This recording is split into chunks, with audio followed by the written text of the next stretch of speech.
Pronto. Isso Graça e aí. paz, irmãos, aqueles que vão nos acompanhar agora e também aqueles que vão assistir posteriormente. A gente sabe que domingo, já a véspera aí de feriado, o pessoal está descansando, mas já tem irmãos aí que estão ansiosos para nos acompanhar da congregação. E a gente estamos reunidos aqui, pastor Edilson Fontes, pastor Eduardo Teixeira Damasceno e o pastor Ah, Everaldo. vocês dois não avisaram nem a mim, nem ao pastor Everaldo, que era de uniforme, entendeu? Então, eu tô desarrumado. O pastor Edilson falou isso na hora que ele... Falou? Então, você vê que faz sentido, faz sentido. Mas é isso. Meus irmãos, então nós estamos aqui para a gente poder trabalhar com algumas questões que foram colocadas para a gente, alguns irmãos que entraram em contato. Eu tentei sintetizar aqui o máximo possível. A gente vai falar de vários assuntos que nos chegou e vamos até as 15 horas, até as 3 horas, e esperamos em Deus que possamos atender às expectativas dos irmãos em relação a essas questões, tá bom? E os irmãos também, se tiver alguma questão, pode colocar aí nos comentários, né, no chat, tá bom? Já está aqui conosco a irmã Marlene, lá da nossa congregação, graça e paz. Então, vamos tratar aqui com justamente uma pergunta que a irmã Marlene pouco para mim. A irmã Marlene falou, durante todo o seminário falou bastante a respeito do clero católico e tal. A pergunta dela justamente se baseia nessa questão. Ela queria que pudéssemos definir realmente o que é esse clero. É a questão apenas da liderança católica ali à época? Estaria ligado também a uma forma, talvez, litúrgica, de culto, ou algo do tipo, né?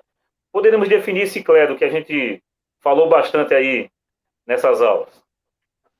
Quem quer começar aí? Opa, deixa eu começar. Muito bem.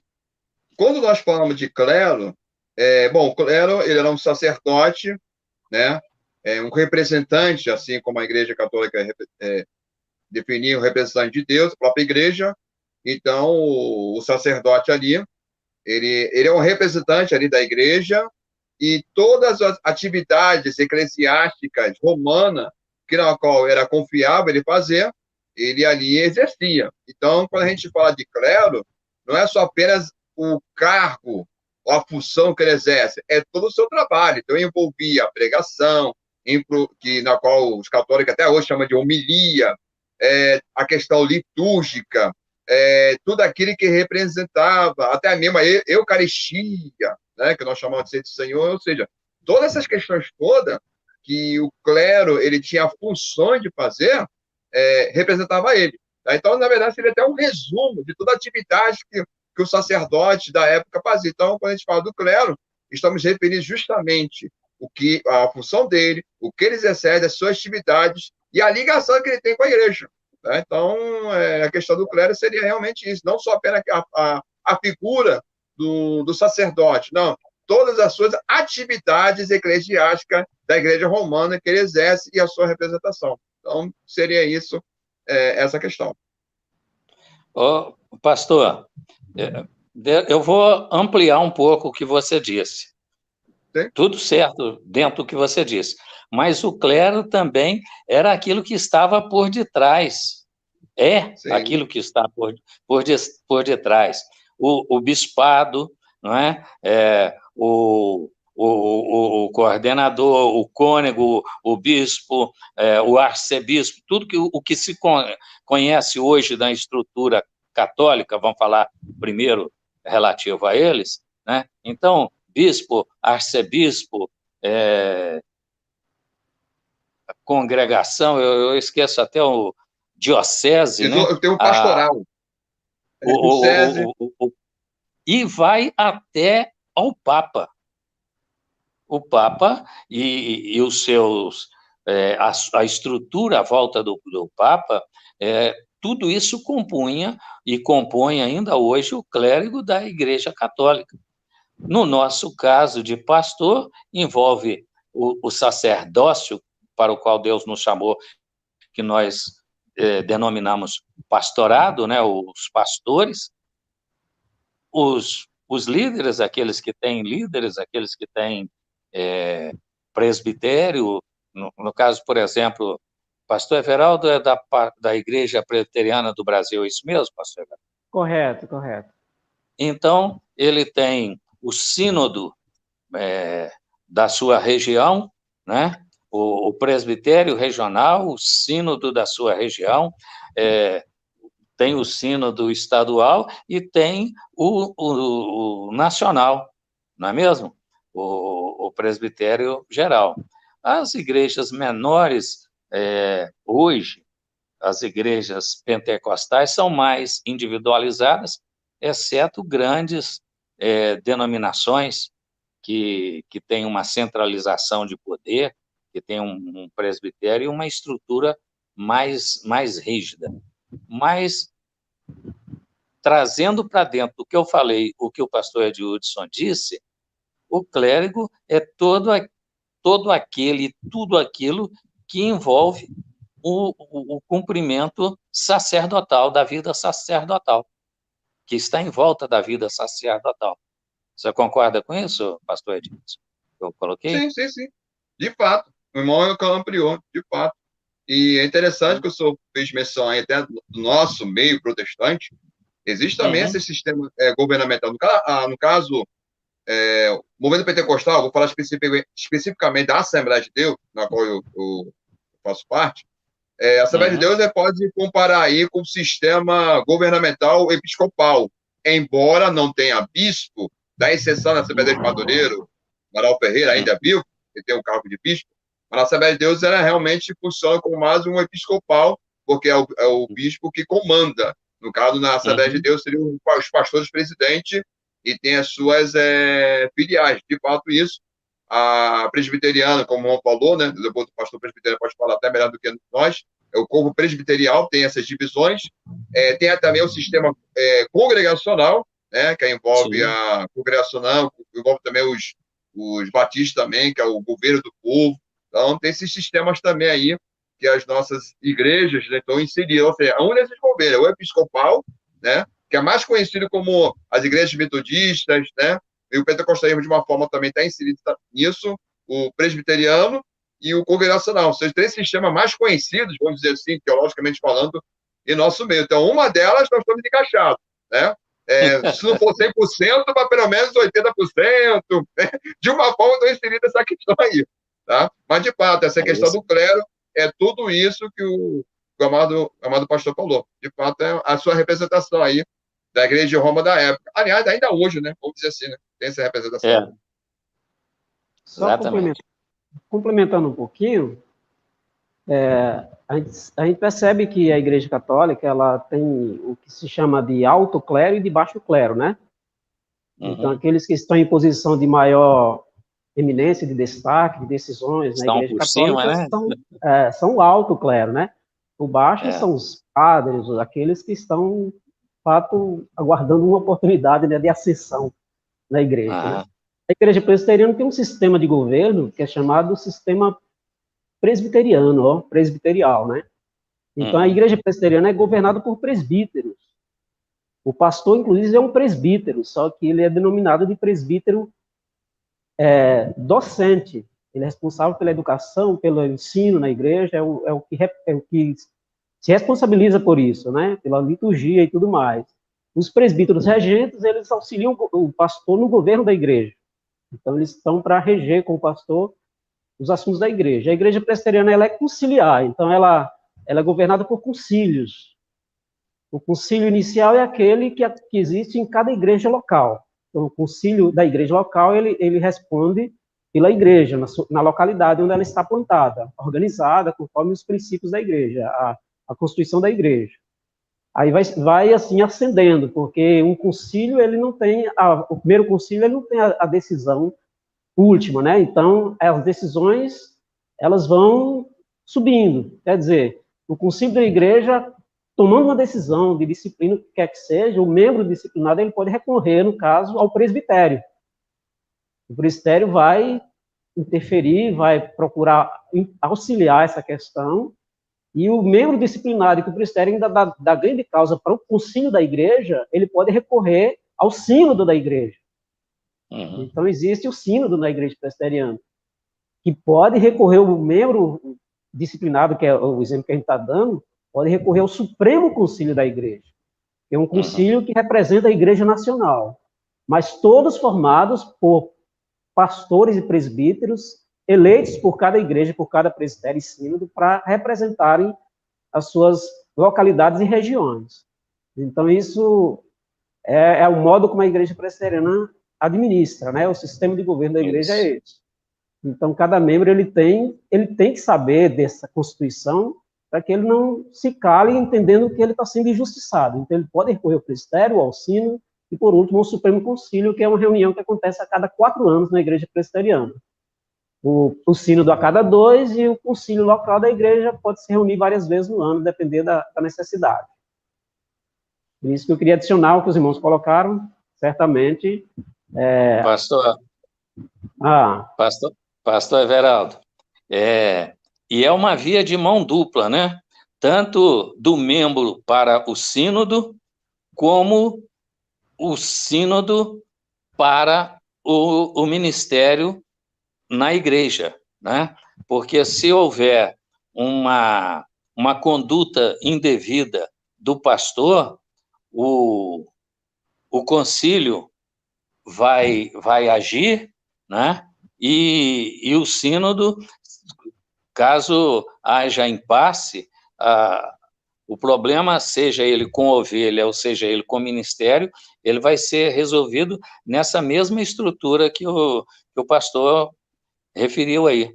Está correto? Exatamente. Havendo uma conduta indevida, né, motivo de queixa, então cada membro da igreja local, arrolado em plena comunhão, ele pode também buscar uma forma de dissolver essa questão, porque os pastores presbiterianos, eles são membros do presbitério, certo? Uhum. Eles são membros presbitérios que podem ser eleitos ao sínodo e ao Supremo Concílio, mas todos os pastores são membros de presbitério. Presbíteros que auxiliam o pastor no governo, eles podem ser eleitos para representarem a igreja local no presbitério, no sínodo, no Supremo Concílio. Então, de fato, como você disse, pode sim. O pastor, ele sabe que ele responde perante um presbitério. Ele pode ser disciplinado pelo presbitério, que também tem o direito de recorrer, por sua vez, ao sínodo e ao Supremo Concílio. Esse caminho. Eu estou fazendo essa abordagem aí, me colocando na condição do ouvinte daquilo que nós falamos, né? Porque nos referimos muitas vezes aos desvios que ocasionaram, que foram combustível para a reforma, né? Havia um grande problema no aspecto do clero, que ninguém dava conta de sanar, e isso incomodava. E Lutero, principalmente, usando assim o linguajar nordestino, os irmãos e companheiros aí, mas que me perdoem, mas o sangue fervia nas veias, né? Assim, o negócio era vibrante, era latente, porque era totalmente oposto aos ensinos da palavra.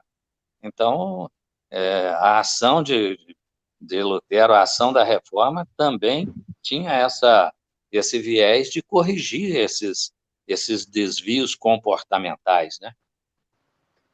Com certeza. O próprio clero não dava exemplo, não era exemplo, né? O clero, ele perdeu seu foco, né?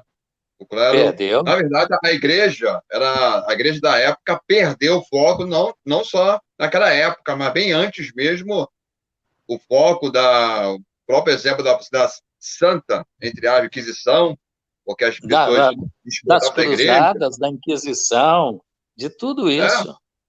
Né? Tudo isso era a questão. Que eram os hereges, eram bruxos. Na verdade, eram pessoas que discordavam da Igreja Católica. O próprio bispo Galilei, né, sofreu, né, teve momentos que ele sofreu porque fazia descoberta que era contra o ensinamento da igreja, que a igreja dominava tudo, terras, a questão econômica, educacional, vamos dizer assim, até mesmo a ciência. A ciência da época não avançou. Tá? Então, realmente, a igreja dominava tudo e achava acima do bem e do mal.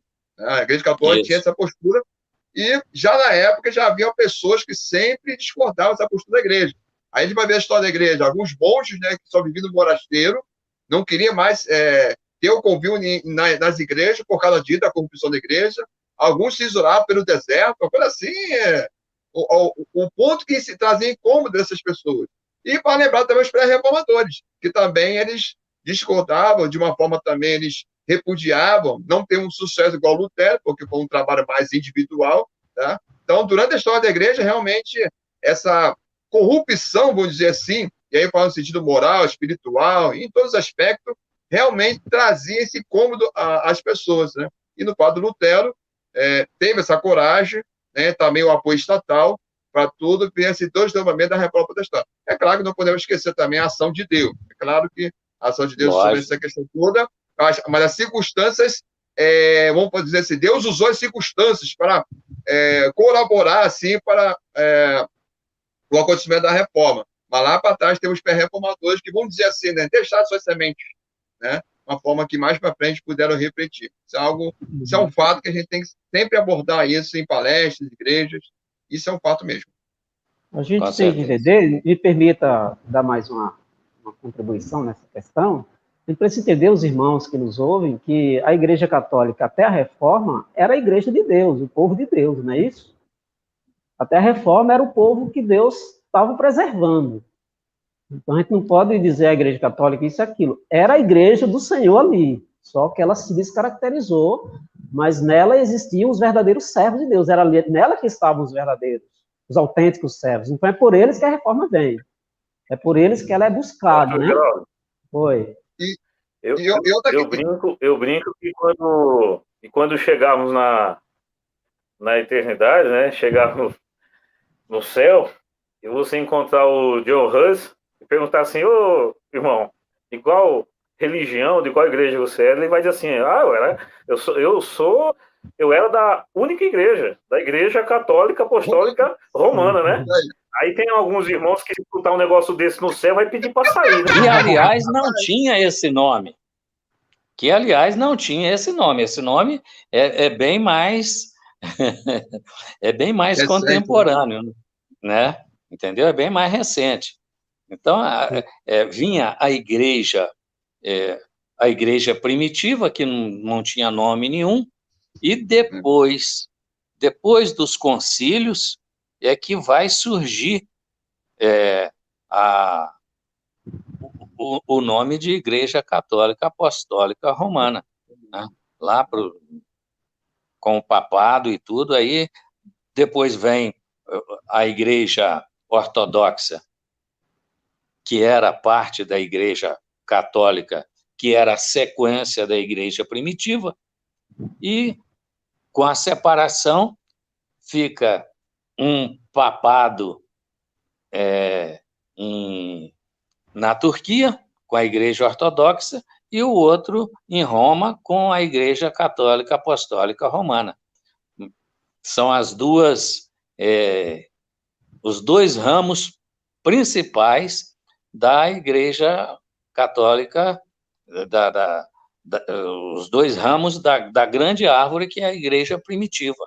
Mas, antes disso, houve várias seitas que se levantaram, né? No primeiro século já tinha seitas, já tinha desvios. Né? Eu gostaria aqui... Existiam também aqueles que eram tidos pela Igreja Católica como hereges, mas, na verdade, eram homens de Deus que sustentavam a verdadeira doutrina. Eles eram os santos. Inclusive, os batistas advogam que eles existiam antes mesmo da Reforma, né? Sim. Da Reforma, eles já estavam trabalhando, e não de uma forma tão rebelde assim, mas se reunindo à parte daquilo que era a Igreja Católica na época, né? Só que discriminado e completamente condenado. O irmão foi invenção dos batistas, né? Tem um grupo, né? Os anabatistas, né? Que vieram um pouco antes da Reforma. E os batistas, assim, porque eu não tenho batista para falar aqui, mas parece que a história do batismo parece que tem 3 origens. Aí eu não sei qual, né, depende do batismo, mas um deles seria a origem do Anabatistas, né? E vem dessa origem, e alguns chamam de reforma radical, né? Porque foi uma reforma que não teve um apoio estatal. Então tem essa questão muito interessante também aí, acerca da história das nossas raízes protestantes, do catolicismo, dessas questões bem interessantes também, né? Alguns foi estatal, apoio de Estado, mas alguns foi algo radical também. E, de fato, a gente nunca pode negar que a Igreja Católica tinham pessoas que serviam a Deus de sinceridade. Lutero é um deles. Lutero, inclusive, ele não tinha... Ele não queria se ligar da igreja. Né? Ele era pároco. Ele não queria.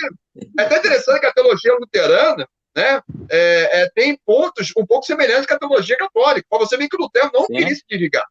Né? Então, assim, então é um fato que a gente tem que fazer menção também, que tinham pessoas ali que realmente serviam a Cristo, eram salvos. Né? Então, o problema é que a igreja, a instituição, né, eu acho que o termo ideal seria a instituição é que estava trazendo problemas seríssimos, né, que envolviam outros setores da minha sociedade, porque a igreja dominava tudo. Então, de fato, é muito bem relatado aí que o amado pastor falou aí acerca da igreja, da situação toda, né, algo muito interessante.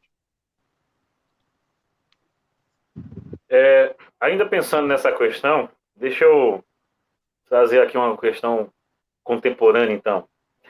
Podemos afirmar que, no caso dos evangélicos agora, do século XXI, muitas lideranças evangélicas estão mais parecidas com esse clero e católico lá da época da Reforma, ou estão realmente buscando servir, né, ser aquela liderança conforme as Escrituras nos apontam? O que é que vocês acham? Espelho meu.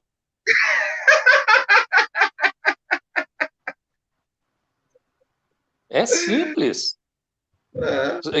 Infelizmente, o que aconteceu lá atrás está acontecendo hoje, em ambientes disseminados, descentralizados, mas o erro é o mesmo. É o erro. É a operação do erro e da mentira. No meio evangélico, infelizmente. Verdade. Na verdade, o que está acontecendo no nosso meio evangélico é que realmente as práticas que aconteciam lá da Idade Média, elas estão voltando aí, agora com uma outra roupagem. Antes era o catolicismo romano, hoje é o nosso meio evangélico que tem acontecido isso. Algumas lideranças não usam o termo papa, mas se apresentam como os papas, porque a palavra deles é a palavra final. Ninguém pode discordar dele, se discordar dele vai ser excluído, vai ser amaldiçoado, né? Não precisa dar detalhes. Excomungado, né? Embora esse termo seja mais um termo mais católico, mas traz excomungado, ou seja, amaldiçoado, que a palavra amaldiçoado, usam isso, se a pessoa sair daquele ministério, daquela igreja. Então, realmente, existe, sim, muitas semelhanças acerca da citação da Idade Média, de muitos movimentos hoje, né? A questão da manipulação, a gente vê que essas igrejas não usam a Bíblia como ela tem que ser usada, a Bíblia tem que ser pregada, ensinada, explanada. Não, eles pegam da Bíblia, mas pegam um versículo isolado, tal, uma maneira de manipular para os seus fins, interesses pessoais, lucrativos, enfim. A questão também que os reformadores bateram muito forte, a questão de indulgências. Hoje, da mesma forma, a questão a pessoa usa o termo na materialização da fé, ou seja, eu tenho que tocar nisso para eu crer. Quer dizer, como é que fica a fé vem para ouvir a palavra de Deus? Quer dizer, próprios esses métodos aí já vai de contra a Bíblia, até mesmo o sistema eclesial dessa igreja, você vê que são um sistema bem próximo de empresa, não é um sistema, um eclesiástico, a gente fez menção aqui, né, que é o episcopal, o presbitério e o congregacional, é um sistema governamental de igual empresa mesmo, né? A mecânica, como é que funciona ali, né? O líder ali da igreja, como fosse um funcionário, tem que bater uma meta ali de arrecadar dízimo de ofertas, essa é a verdade, né? A membresia ali é um produto que só ali apenas para ouvir e ali ofertar ali tudo que tem que dar, que a liderança pede, e a liderança tem que bater uma meta. Se não bater uma meta, ele ia trocar para outro lugar. E vocês estão assistindo, isso aqui não é fake news, não. Esse é um fato que eu estou falando aqui, tá? Vocês estão assistindo, talvez pode questionar. Isso é um fato, não é fake news, não. Isso é questão de trocar de pastor se ele não bater de meta no sentido financeiramente. É assim que essa igreja funciona. Então, está muito semelhante com uma outra roupagem, outro século XX, embora começou o século passado, 20 para 21, e continua aí, manipulação, o povo não tem conhecimento bíblico, não tem instrução, essas igrejas não gostam de trabalhar com a questão do ensinamento da escola dominical, ainda fala, não, o culto de manhã é como foi a escola dominical. Não, só ali o pastor falando ali, aquelas palavras, aquele jargão, e as pessoas ali ouvindo. Mas o ensino mesmo não tem. Não tem ensinamento, não tem instrução, não tem ali uma orientação para o crescimento espiritual, intelectual, não tem. Só é motivo ali de pregar aquelas palavras para satisfazer o ego das pessoas, e ali as pessoas darem as suas ofertas e usar aquele dinheiro para enriquecer mais seus impérios. Muito semelhante com a igreja de Roma. E hoje em dia, os católicos, me refiro mais a parte da academia, eles têm certos motivos de criticar o evangélico, especificamente, né, os neopentecostais, por causa disso. Então, realmente, são situações muito semelhantes, e líderes agem igual o Papa, né? Aí usa aí aquela questão que Deus é uma revelação especial, né, para intimidar as pessoas, ou seja, se eu sou assim com Deus, vamos falar assim, então não posso questionar aquela liderança porque está fazendo certo. Mas quando olha para a Bíblia, não condiz com as suas condutas. Essa é a minha colocação. Irmãos, a questão da reforma, muitos falam, né, que a reforma ela continua, né? Os nossos irmãos do passado, eles deram o pontapé inicial que a gente não sabe até onde tem que se estender, talvez até a volta de Cristo, né? Sim. Porque nós temos que estar olhando para as Escrituras o tempo todo. E a gente vê que quando houveram reformas lá, mesmo no Antigo Testamento, por Ezequias, Josias, o povo se voltou inteiramente para Deus e fez aliança, renovou a aliança, comemoraram a Páscoa, o culto o altar o culto foi restabelecido, tal. Mas logo, logo o povo se afastava, então buscavam os balins, os deuses pagãos, se uniam às religiões e a prostituição voltava. Então, o que a gente tem que estar atento o tempo todo? Primeiro, a gente tem que estar consciente de que Deus tem os seus escolhidos. Deus tem aqueles que, de fato, zelam por sua palavra, amam a sua lei, amam os seus mandamentos, seus estatutos, e trabalham, se esforçam para que eles sejam ensinados, que o povo ande nesses caminhos. Então, o tempo todo, a igreja de Cristo, que aqui eu não estou me referindo a denominação nenhuma, a igreja do Senhor, que existe na face da terra, preservada pela graça de Deus, pelo poder do Evangelho, ela existe, ela é uma. É certo que está distribuída em várias denominações, mas é uma. E essa uma é com quem Deus trabalha na terra. Esta igreja de Cristo preservada, e vai ser preservada até a segunda vinda de Cristo, é com ela que a gente tem que trabalhar, é ela que trabalha efetivamente para Deus, ainda que esteja disseminada em várias denominações, ela trabalha efetivamente. E aqueles que não querem nada com a palavra, como muitos não quiseram no tempo de Josias, de Ezequias, de Josias, começaram a se voltar para os ídolos. Então, o nosso tempo também vive isso, e vai ser assim. Muitos não vão querer nada com Deus verdadeiro. Muitos não vão querer nada com a verdade. Então, o que é que a gente faz? O que é que eles podiam fazer? Nada. A gente ora, a gente clama, a gente ensina, a gente doutrina, a gente caminha conforme se deve caminhar, e esperar a ação de Deus na vida das pessoas, porque é pelo poder do Espírito, pela graça de Deus que se opera na vida dos pecadores, que a igreja do Senhor vai se formando na terra. A única igreja, aquela que é unida pelo poder do Espírito, que tem a vocação de Deus para o serviço, vocação para a fé legítima que tem que ser preservada. Então, essa fé legítima, esses verdadeiros servos de Deus vão continuar, vão existir. Ora em menor número, ora em maior número, mas eles vão existir. E aqueles que não querem nada com Deus estão aí, e eles precisam de algo para se satisfazerem. Eles precisam se alimentar do ego deles, do desejo deles, porque se eles não se alimentarem, eles morrem. Então, eles têm que se alimentar de alguma forma. Mas a igreja do Senhor vai se alimentar da verdade. Os servos de Deus se alimentam da palavra. Um verdadeiro pastor, verdadeiro missionário, verdadeiro servo de Deus vai cuidar de alimentar o povo de Deus com a verdade de Deus. E isso, às vezes, o custo é muito alto. Então, os verdadeiros servos do Senhor, que existem, vão sempre existir, pela razão de Deus ter prometido preservar a linhagem prometida a Abraão, né? Quando alguém se convertia aí diante mesmo de Cristo, Jesus diz, olha, este aqui é filho de Abraão. Então, sempre os convertidos vão ter relação com Abraão, porque Abraão foi feita uma promessa de salvar muitos em muitas famílias, em todas as famílias da terra. Então, isso a gente traz para a gente também paz e consolação, e saber que quem preserva os seus é o próprio Deus. Isso aqui não estamos relacionando diretamente à questão de doutrina da predestinação, da eleição, que uns abraçam, outros rejeitam, mas o abraçar ou rejeitar não muda a verdade de que Deus é quem tem os seus, e que Deus é quem sustenta a sua igreja, e sustentou e vai sustentar até o noivo vir para buscar. É assim que eu imagino, é assim que eu vejo, é assim que eu procuro ensinar os irmãos. Pastor Everaldo, eu concordo com o senhor, gênero, número e grau. A igreja de Cristo, ela não tem placa, ela não tem rótulos. Os demais pastores, eu acredito que pensam da mesma maneira. E eu vejo até um pouco mais sério do que sair da questão da placa.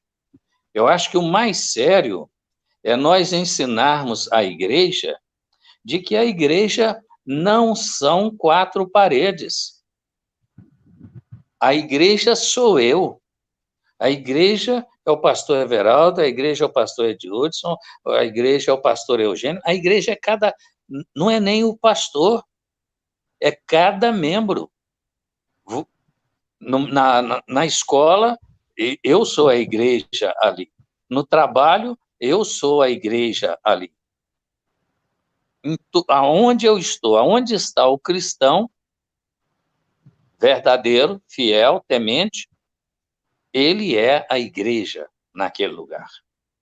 A igreja não é onde a gente... a igreja não é onde a gente se reúne. A igreja é o nosso testemunho, é a nossa prática de vida e fé. De fato, quando a gente fala da igreja, né, não é um rótulo de denominação, até porque, se a gente olhar na igreja primitiva mesmo, qual era a denominação deles? Não tinha. Né?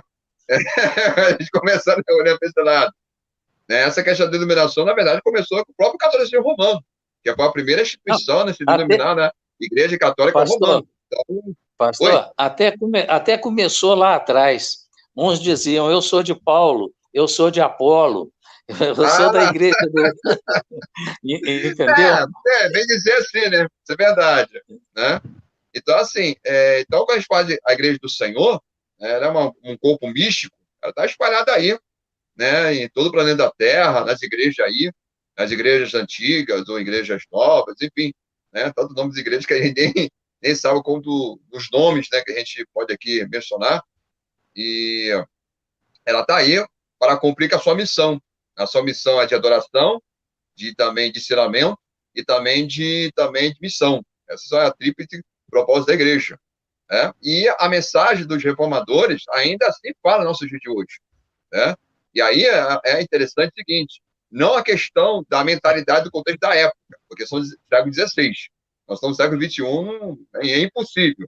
Né? Até o contexto cultural, sociológico, a visão da realidade de vida é outra, mas, todavia, a essência, o zelo que os reformadores tinham, né, é algo que tem que continuar no dia de hoje. Aí, pegando um gancho aí do pastor Everaldo, essa questão do zelo, né, pela palavra de Deus, zelo pelo Senhor, citou os reis de Israel, o próprio Esdras também, né, quando Israel volta do cativeiro babilônico, ele é convidado ali para ensinar ali o povo. Então, a obrigação da igreja do Senhor, a obrigação é essa, pregar o evangelho, né, oferecer as boas novas, oferecer não, apregoar, melhor dizendo, as boas novas aí, aos que não conhecem a Cristo, e edificar o corpo de Cristo mediante a palavra de Deus, né? E esses ciganos aí, que a gente sabe muito bem, né, tá aí se manifestando, se apresentando aí, mas, todavia, quando nós ensinamos nossas comunidades de fé, a questão do ensinamento, a questão disso, e combatendo as heresias, porque os reformadores também fizeram isso também, combater as heresias, e quando fala de heresia, irmão, a gente tem que fazer uma distinção aqui. Heresia é uma coisa, divergência teológica é outra. Tem que se deixar isso bem claro, porque nas redes sociais, infelizmente, existe uma guerra aí, que se você tem um posicionamento diferente, não, herético. Herético mesmo ou é secundário? Não, as redes sociais hoje em dia está assim. Infelizmente, há certos grupos que pegam pensamentos teológicos, agem como fosse um ativista político. Né? Seriam os ativistas teológicos, vamos dizer assim. Né? Só vivem pró e fazer isso, só atacar lá um outro verdadeiro teológico, e assim vice-versa. E não é isso que eu estou falando. Quando eu falo de heresia, é aquele que fere os princípios da Bíblia. Fere mesmo. Né? Como a gente vê certas declarações aí, e a Bíblia tem que ser atualizada. Peraí, que atualização é essa? E aí, quando vai ver, fere os princípios, apoiando certo tipo de prática, que a fé cristã, os seus princípios, sempre condenou. E sempre considerou como pecado. Agora não é mais pecado por causa de uma teologia liberal? Não tem como fazer negócio com isso. Ó. A Bíblia não faz negócio com o pecado. Não faz negócio com o pecado. Que negócio é esse? Então, só esses conceitos, um dos exemplos, a gente pode citar outros exemplos, após a pós-modernidade, né, igual alguns historiadores não gostam desse termo, mas a questão do relativismo está muito forte na nossa sociedade, inclusive no nosso meio também. E cada um tem a minha verdade. Então, cada um faz o que bem entender e Deus te abençoa. Não é bem assim. A Bíblia tem a sua didática, tem o seu princípio ali, foi estabelecido pelo próprio Deus ali, então, para transmitir essas verdades espirituais, teológicas, para a igreja do Senhor. E aí as pessoas inventam um monte de moda, heresias, né? Ao ponto que hoje já existem pregações negando o pecado original. Pelo amor de Deus. Quer dizer, negando o pecado original e as pessoas absorvendo isso. Então, são coisas que nós, que estamos aí vivenciando, nosso dia de hoje, nós cremos que a reforma ainda está aí. A mensagem dela, que os reformadores já apareceram, mas a mensagem dela ainda está viva no nosso dia de hoje. Então, cremos assim que dando essa continuidade, nós temos que fazer essas contribuições acerca do reino de Deus. A pregação do evangelho, edificação do corpo de Cristo e, ao mesmo tempo, combater as heresias que venham ferir a igreja, que venham trazer problemas para a igreja. Tem visto muito isso, essas questões problemáticas. E como também esses conceitos modernos, vamos dizer assim, que têm influenciado o meu acadêmico teológico, né? Porque esses pensamentos aí, né, do liberalismo teológico começou na academia teológica e já está começando a entrar em algumas igrejas. Por quê? Quem estuda teologia, né? Aquele que, estou falando teologia evangélica, vamos lá, é uma pessoa que estava inserido numa igreja e vai lá, né, encontra alguns professores com certos conceitos liberais, né, e ali apresenta e ensina. Muitas vezes o candidato, muitas vezes não tem não tem um conhecimento muito profundo também, acaba sendo influenciado também. Quer dizer, aí, quando volta para suas igrejas, volta com esses conceitos liberais, e aos pouquinhos vai estabelecendo. Antes, eles não se expunham tanto, mas hoje, principalmente com as redes sociais, as pessoas estão se expondo mais essas colocações bem da teologia liberal. Quer dizer, e aí algumas pessoas também, mal resolvidas com Deus, permite essa expressão no sentido espiritual, da caminhada cristã, acaba também absorvendo, e quando você vai ver, as coisas já estão aí bem enfeitadas aí, esse cenário aí bem problemático. Então, o desafio da igreja do Senhor, volto a dizer, nós estamos falando de denominação, a igreja do Senhor de forma geral, né, o povo de Deus tem um grande desafio aí a enfrentar. A questão das heresias, essa questão da teologia liberal, essa questão da sociedade, na qual cada vez mais se afasta de Deus, se afasta dos princípios da fé cristã, está indo de contra os princípios judaico-cristãos estabelecidos no mundo ocidental, e aí é um grande desafio que nós temos que enfrentar. Por isso que a mensagem da reforma ainda fala nos nossos dias de hoje, e cabe nós honrarmos essa herança e ensinar geração futura enquanto Jesus não volta para arrebatar a sua igreja. Irmãos, a questão das denominações, me perdoe, Eugênio, fala um pouco mais dessa questão. As denominações, elas afloram durante a reforma mesmo, certo? Por quê? Porque os reformadores ensinaram que os servos de Deus, o povo de Deus, é livre para examinar as escrituras. Então, a liberdade de exame, não a liberdade de interpretação para cada um dizer o que é que a Bíblia diz. Na verdade, a Bíblia tem uma mensagem só, e ela tem que ser entendida por todas as denominações. Então, as denominações evangélicas, eu creio que tem um lugar, tem uma razão de existir, e tem, inclusive, eu acredito, o apoio de Deus para elas existirem. Elas existem porque há essa liberdade de exame. Então, nem todos os reformadores pensaram igualmente, mas eles contribuíram igualmente para que a reforma prosseguisse. Eles divergiram lá no início. Então, as igrejas denominacionais começaram a aflorar. Por quê? Porque os grupos entenderam que eles tinham essa liberdade de examinar as escrituras, entender como era que eles deviam se reger, qual era o sistema de governo que iam adotar. Então, isso aí, não vejo mal nisso. O problema todo é que as denominações, elas começam a partir para o que fere, que é a questão de achar que ela é a única que está certa, ela achar que ela que tem a resposta para tudo. Então, isso aí é seita, caracteriza a seita. Mas as igrejas denominacionais, fruto da reforma, elas não se acham senhoras do saber.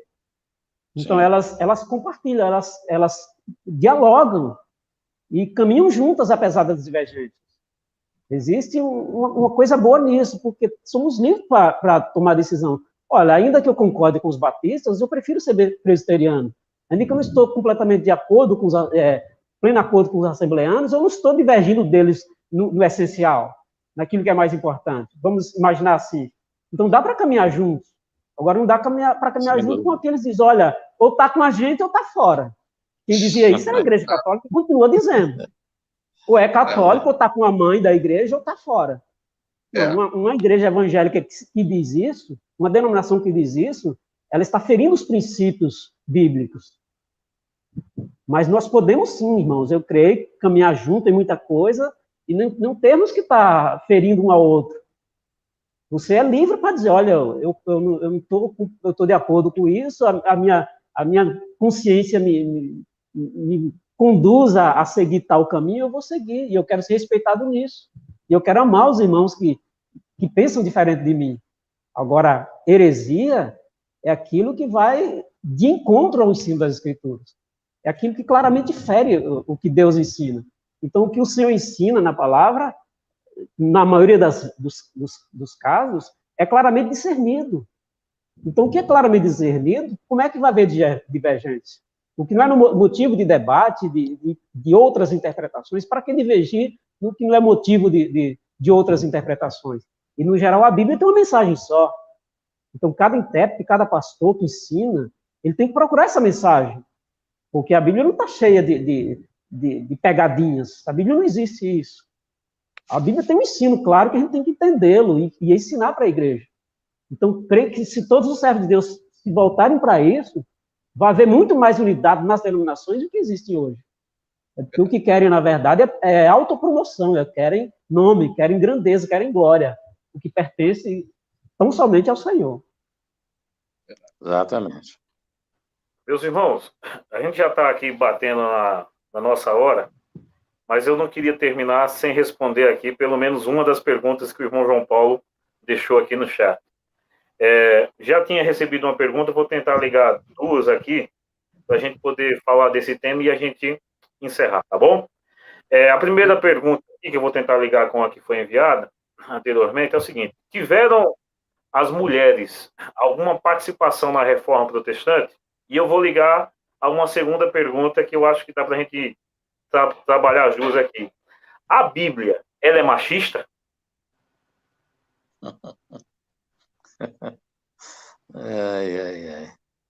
Olha, a esposa de Lutero é uma dessas que pode ser mencionada aí na sua contribuição da reforma, né? Agora que está vendo literatura, estou falando em termos de Brasil, né? Literatura acerca da esposa de Lutero, das mulheres que destacaram, né?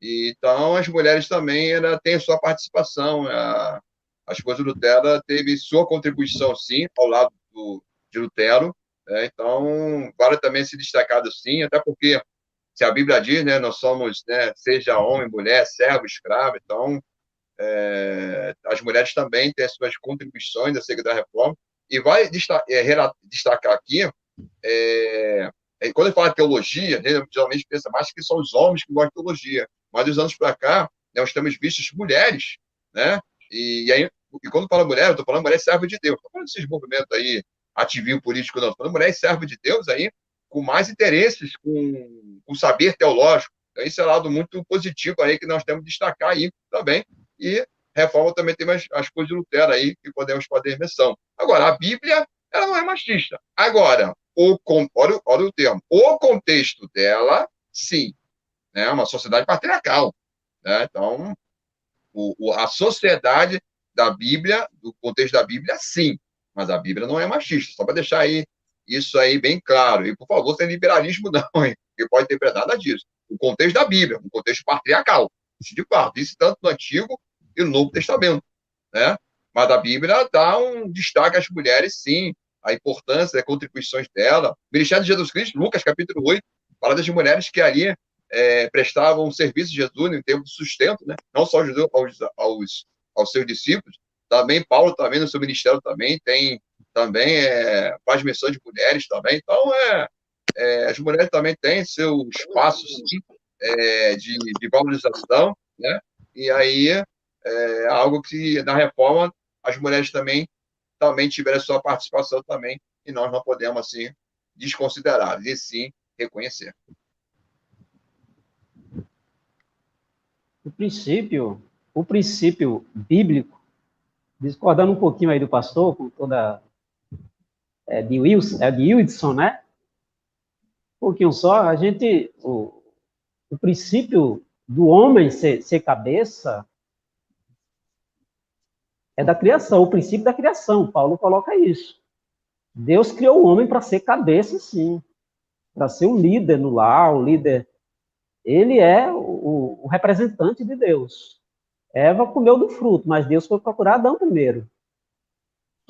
Adão foi procurado primeiro do que Eva. Então é questão de Deus ter estabelecido assim, desde a criação. O homem é a cabeça. O homem vai responder por sua família, vai responder por sua esposa.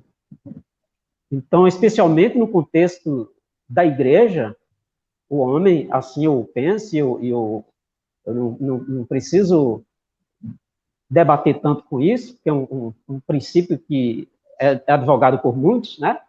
Pastores, não só da presbiteriana, mas de outras denominações. O pastor, o pastor é o líder da igreja pelo princípio da criação. Ele é o líder na igreja por princípio da criação. Então, foi Deus quem atribuiu esses papéis aos homens. Houveram mulheres de destaque importantes? Houveram, sim, e existe ainda hoje. Mas, pelo princípio da criação, por Deus entender que é o homem que tem que encabeçar, assim, eu entendo que tem que continuar. Isso não desmerece de modo nenhum o papel da mulher e a importância dela na igreja. Deus estabeleceu assim. Não é porque o sistema era patriarcal. Se era patriarcal, porque Deus estabeleceu que deveria ser patriarcal. Deus disse que tinha que ser daquele jeito. E por que não seria da mesma forma hoje?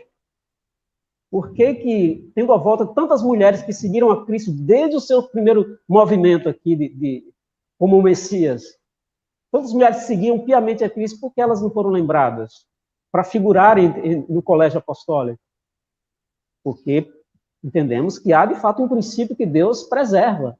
Esse princípio continua sendo preservado hoje.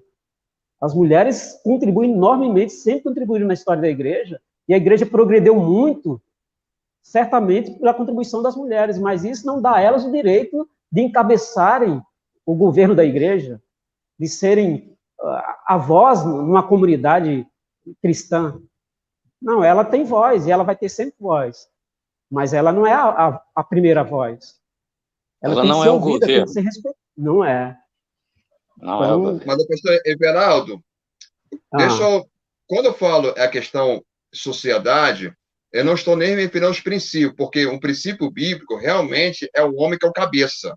Aliás, Jesus faz essa Tem a comparação, como o homem é o cabeça, lá no princípio de Gênesis, faz aquela analogia lá em Efésios 5. Quando eu falo em termos de sociedade, eu estou falando no sentido mais cultural, e não em termos de princípio. O princípio, o homem, ele é o cabeça em todos os aspectos. Eu falo mais no sentido do contexto, e não princípio.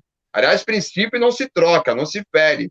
Mas quando eu falo a questão da sociedade, eu estou me referindo a sociedade no sentido de visão de mundo, e não no sentido de princípio, porque o homem é o cabeça, esse é o princípio bíblico. Agora, um exemplo, nós vivemos, o nosso contexto hoje, em termos de sociedade, é igualzinho à sociedade do passado? Não é.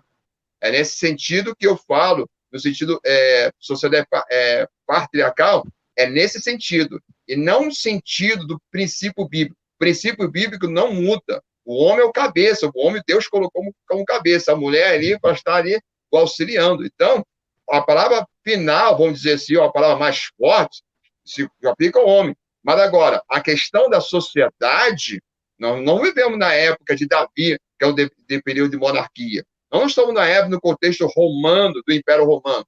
É nesse sentido que eu estou levantando. Por quê? Há muitas pessoas, muitas vezes, fazem alguns questionamentos. Vou dar um exemplo aqui. Né? Esse ano é ano de eleição.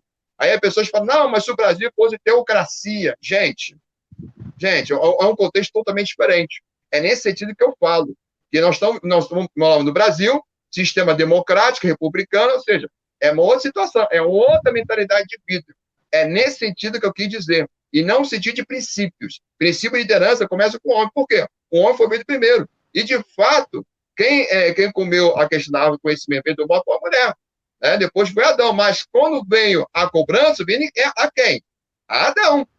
E Paulo usa isso Romanos. Né? Ele não fala o seguinte, por uma mulher entrou o mundo, por um homem. Então, a questão do princípio sempre está com o homem. Eu estou me referindo a uma questão cultural, que a resposta foi essa. A Bíblia é machista? Eu estou falando nesse sentido de questão cultural. A questão cultural é uma sociedade patriarcal, sim.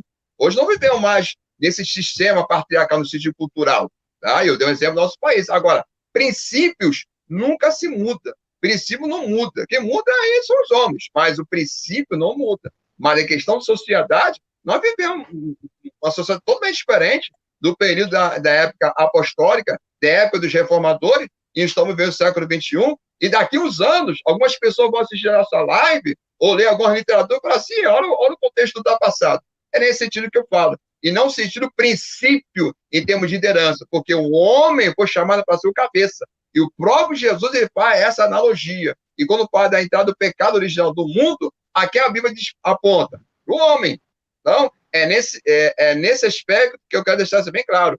Não é questão do princípio, estou falando questão cultural, tá? Que nosso cultural hoje é totalmente diferente. Né? A mentalidade é nesse sentido que eu falo, e não no sentido dos princípios. Princípios, como eu falei anteriormente, questão do pecado, e repito, princípios não se mudam, inclusive a questão do pecado, questão da liderança, né? Os homens foram chamados para essa liderança. As mulheres têm voz? Sim, mas o princípio da liderança sempre está com o homem, porque Deus estabeleceu assim. Agora, o contexto da época não é igual ao contexto de hoje. Eu estou falando contexto cultural, e não contexto de princípio. Princípio não se muda, princípio permanece. Só para deixar isso bem claro, ok?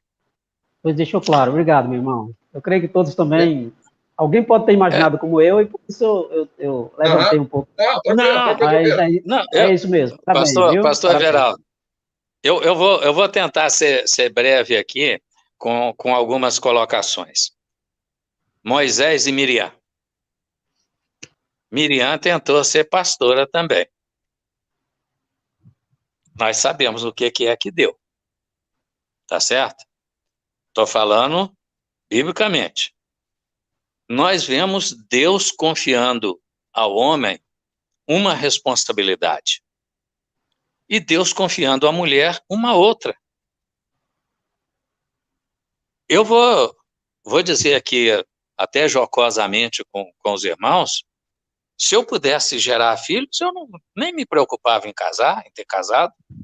Eu queria ter filhos. Eu mesmo os geraria, se eu pudesse optar por isso, sem nada de trans. Se fosse uma ordenação divina. Pelo amor de Deus. Deus confiou ao homem o governo. Deus confiou à mulher a maternidade. Essas coisas, elas não vão mudar, gente. Nem eu vou gerar e nem mulher vai... Eu respeito quem advoga, quem defende, quem concorda, quem ordena mulheres. Eu não tenho nada contra. Mas, biblicamente, eu não encontro fundamento para isso. Se isso é ser machista, então eu sou machista. Então, se é nesse aspecto que vem a pergunta, eu vou dizer, até diferente do pastor Edilson, eu vou dizer, então a Bíblia é machista. Entendeu? Porque eu não vejo abertura para essa coisa ser transmutada e ser diversificada. E vou dizer até que eu imagino um pouco a sabedoria de Deus. O homem é mais racional, a mulher é muito mais passional. Governo, você tem que separar paixão de verdade, de direito, de governo, de certo e de errado. Às vezes é uma coisa que me aborrece, mas é direito. Às vezes não é o meu querer, mas é o querer de Deus. Então, eu tenho que me curvar a isso. Entendeu?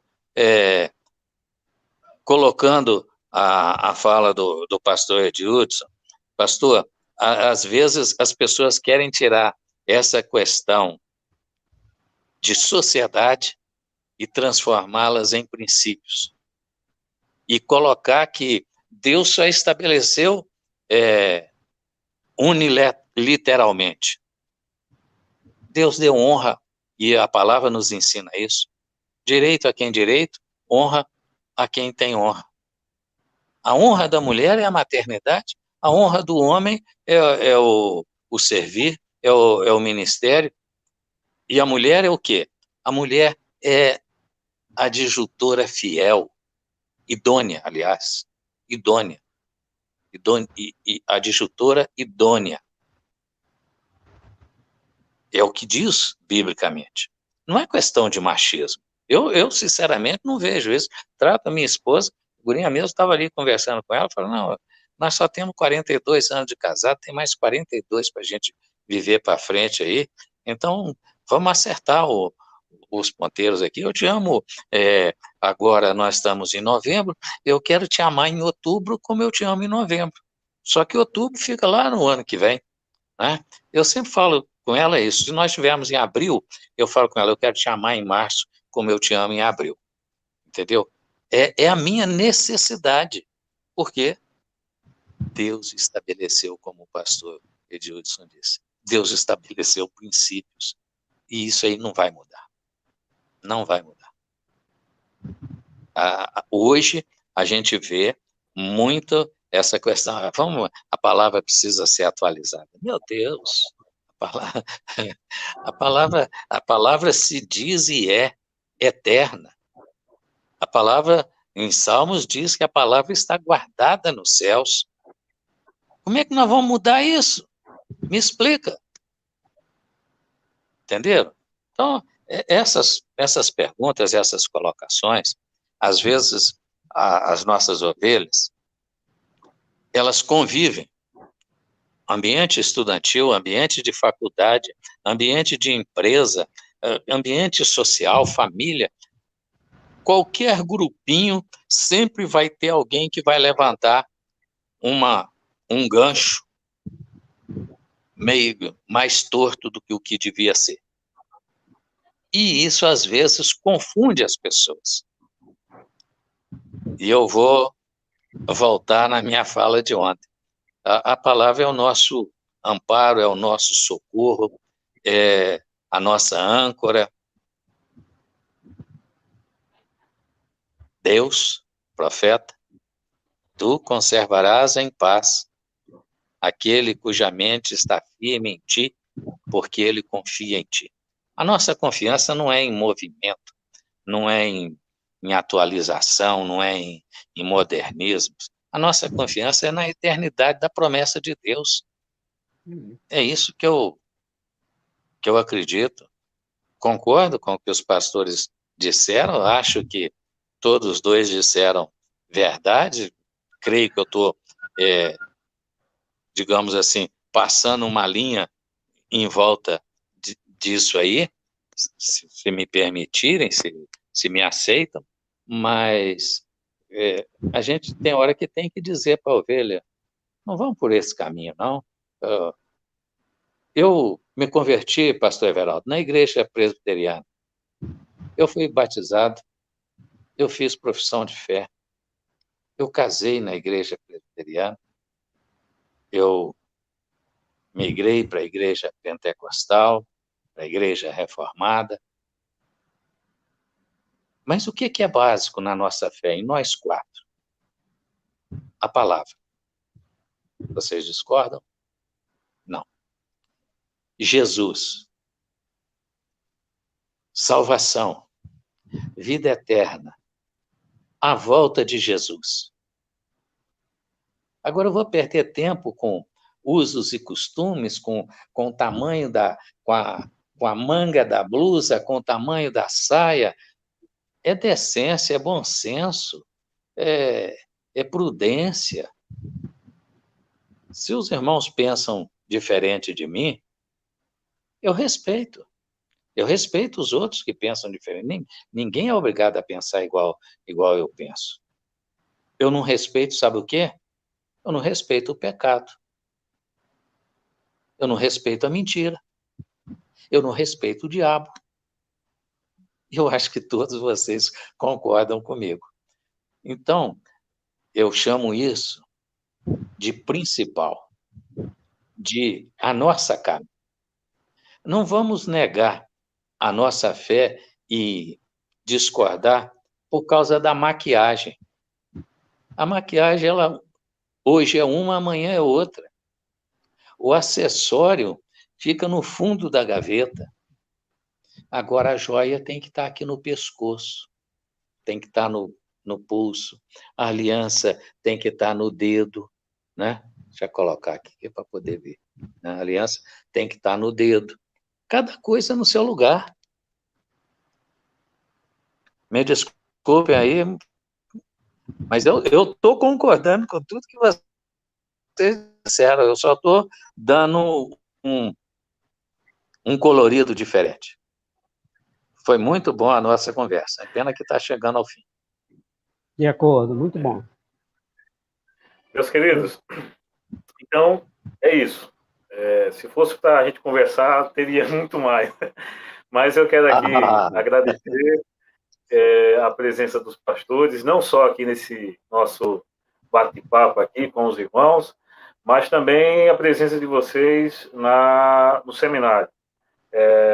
Depois eu vou contabilizar ao todo as visualizações, para a gente poder ter um número final, mas eu tenho certeza que foi extremamente edificante para os irmãos. Uma irmã confessou para mim ontem, né, conversando comigo pelo WhatsApp, ela mandou mensagem, olha, pastor, eu vou ter que assistir de novo umas 3 ou 4 vezes, porque é bastante informação e a gente não consegue absorver tudo de uma vez. Mas o objetivo realmente é esse, poder parar, refletir e, com certeza, buscar sempre aprender. E o seminário, o intuito é isso, né? Não é poder trazer o todo, mas a gente poder sempre plantar uma sementinha para que os irmãos possam, a cada dia, aprender e buscar mais o conhecimento.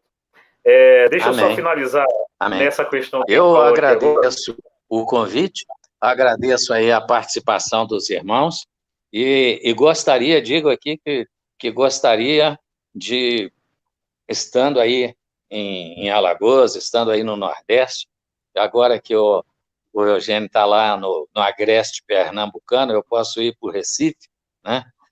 Cortar uma volta ali pelo sertão nordestino, e chegar em Alagoas. Tem os companheiros aí em Maceió também, que são nossos conhecidos. Tenho saudade do pastor César.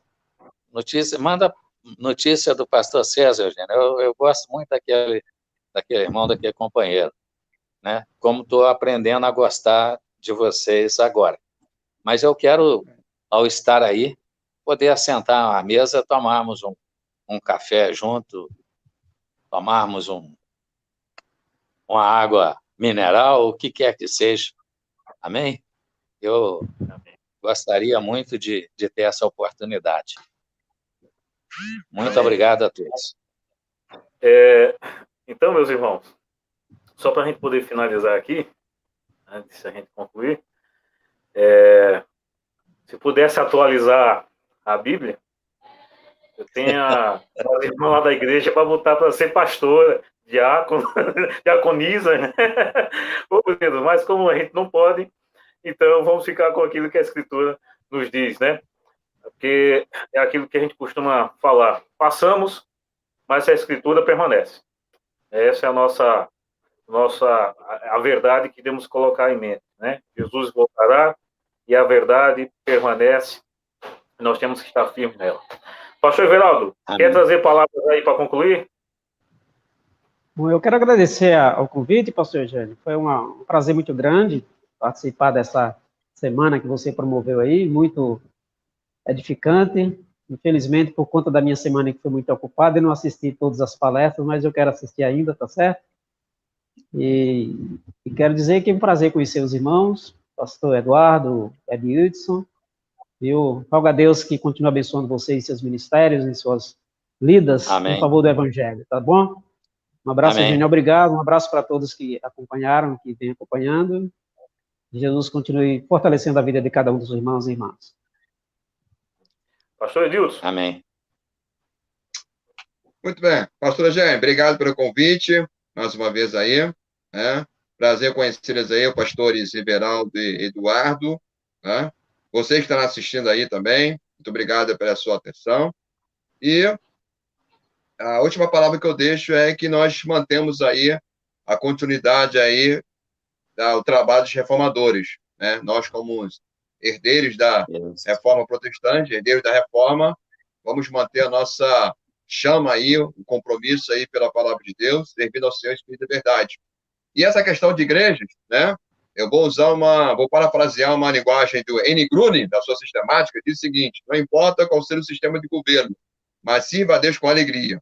Então, não importa qual igreja que você tem inserido, mas sirva a Deus com alegria, com amor, dedicação, sabendo que Deus ele é poderoso ali para te usar, para te abençoar, né? E vamos continuar seguindo os membros da reforma aí, para que Deus seja glorificado, o corpo de Cristo seja edificado até a volta do Senhor. Um grande abraço. Deus abençoe a todos em Cristo Jesus. Qualquer coisa, nos procure nas redes sociais, Edilson Fonte. Um forte abraço. Amém. Glória a Deus. Queridos irmãos, então, vou finalizar essa transmissão. Você que nos acompanhou, que Deus possa abençoar a sua vida, como foi dito aqui. Como o pastor Edilson lembrou agora, realmente, os irmãos vão encontrar todos os pastores que passaram por aqui nessa nosso seminário nas redes sociais. Tem o Facebook, Facebook eu tenho certeza que vai encontrar todos. Mas eu não sei no Instagram, se vocês têm conta também lá, se tiver, procura lá, mas digita o nome do pessoal aí que você vai procurar e vai encontrar, se Deus quiser, tá bom? Meus queridos, Deus abençoe. Um forte abraço aí em todos vocês. Amém. E muito obrigado. Tchau, abraço.